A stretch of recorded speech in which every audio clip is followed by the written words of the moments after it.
శబరిమల ఆలయంలో 10 నుంచి 50 ఏళ్ల వయస్కులైన మహిళల ప్రవేశంపై ఆంక్షలను కేంద్రం గట్టిగా సమర్థించింది. ఇది కేవలం మతపరమైన విశ్వాసాలకు సంబంధించిన విషయమని స్పష్టం చేసింది.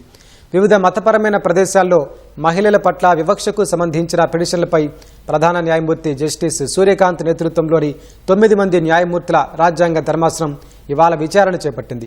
కేంద్రం తరపున సొలిసిటర్ జనరల్ తుషార్ మెహతా, అదనపు సొలిసిటర్ జనరల్ కెఎం నటరాజ్ వాదనలు వినిపించారు.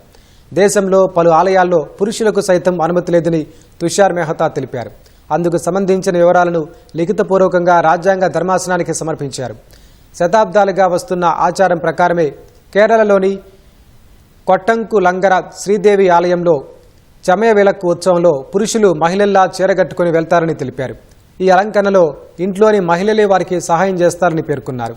కాబట్టి మత విశ్వాసాలు పురుషుల కేంద్రీకృతంగా లేదా మహిళా కేంద్రీకృతంగా ఉన్నాయనే ప్రశ్న ఉత్పన్నం కాదని తుషార్ మెహతా తెలిపారు. రాజ్యాంగ నైతికత ఆధారంగా కాకుండా మత విశ్వాసాల ప్రాతిపదికన ఈ ఆచార వ్యవహారాలను చూడాలని అదనపు సొలిసిటర్ జనరల్ కెఎం నటరాజ్ వాదించారు. ఈ కేసుపై ఈ నెల 22 వరకు రోజువారీ విచారణ జరగనుంది.